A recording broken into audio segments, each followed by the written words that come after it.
Jose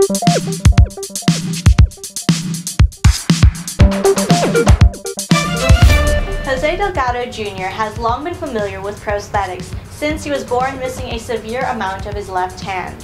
One of the most recent models, a myoelectric prosthesis, cost thousands of dollars and afforded him a weak grip powered by his forearm muscles. 3D printing, on the other hand, offered a prosthetic with a seemingly comic book superhero-inspired name, the Cyborg Beast, with a total cost of $50 for the prosthetic. Printer sold separately. Delgado's new 3D printed prosthetic hand proved more functional and stronger than his latest myoelectric hand. The design for the Cyborg Beast arrived after a consolidated creative effort derived from the Robohand by Owen and Richard Van As. The final product requires a few hardware pieces, Velcro, and padding. Yet with these extra materials, the price still sits at $50 versus the high-tech myoelectric prosthesis over $40,000. With Cyborg Beast, Delgado can now trust using his left hand to drive. At some point in the near future, it will seem absurd for those with access not to take such full advantage of 3D printing. As is the case with the Cyborg Beast, 3D printing not only offers a functional replacement, but an improvement over what until recently would be considered cutting-edge technology. More stories in the mainstream media hail 3D printing as the technology of the future. Yet it is apparent that 3D printing is here now, ready for the willing. Jeremy Simon with 3D Universe.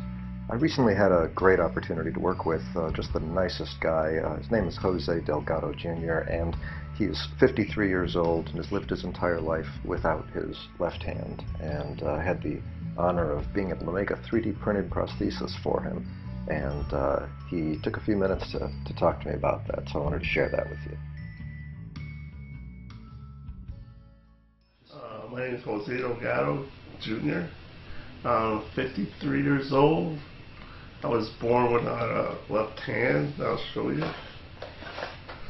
And I'm here at Jeremy Simon's house, and he's making me a, not a robotic, but a 3D hand. Okay, so here we go. This is the finished Cyborg Beast in black. So that's the fully mechanical design. So you've had a chance to use this a little bit now in your work, and has it been useful? Yeah, it's useful for carrying boxes, like the tension, because this one doesn't really grab. If I grab something, it'll just fold out. But these are more, giving more grip and won't let it go as much. Nice. Okay. So yeah. It's amazing that we're even comparing a $50 device with a $40-some thousand device, but that's great that it's been useful.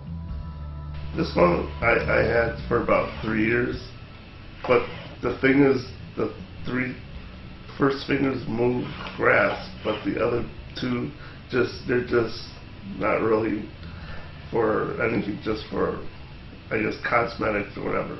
Yeah. But after the other one, the 3D one, has all function of the fingers, so I like that better.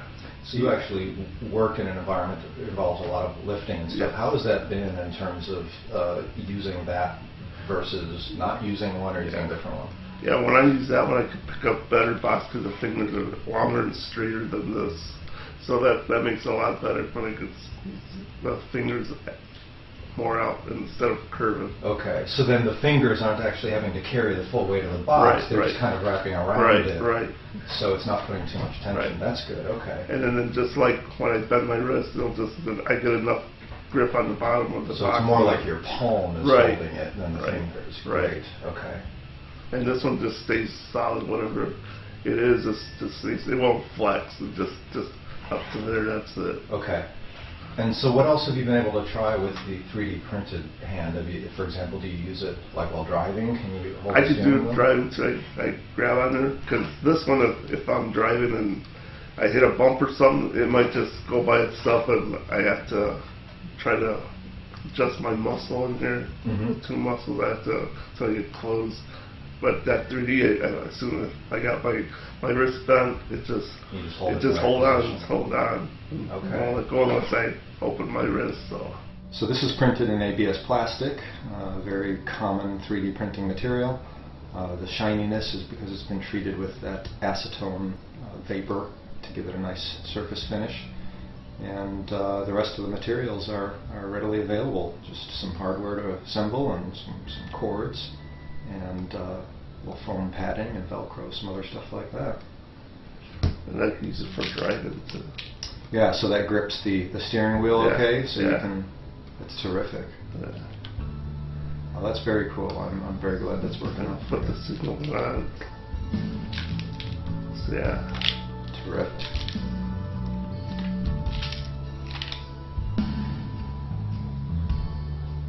And it fits right into my palm too. Oh yeah, that looks like it's a good fit. Yeah. It won't let it go, so yeah. Yeah, that's pretty good motion. You've got plenty of leverage on that, it looks like. Right. Like a bag or something, like grocery bags. Oh sure, anything with a handle, right. anything that you can grip onto, yeah. That makes sense. That'd be a lot better. Okay, yeah, so you can carry grocery bags, you can use your steering wheel. So it's able to hold a good deal of resistance there. You're able to pick up something with a little bit of weight. Yeah. That's great. As long as it's not too heavy, like right. Maybe 20 pounds. That sounds about right. That's about what I'd expect. Yeah, I saw somebody else mention about 20-25 pounds is the limit, so that's great. And I know you told me this, but the cost of that myoelectric was originally what? This was $42,000. $42,000. With everything. You know, we made this 3D printed Cyborg Beast for a total cost of, I think, just under $50. So that's pretty cool. Yeah.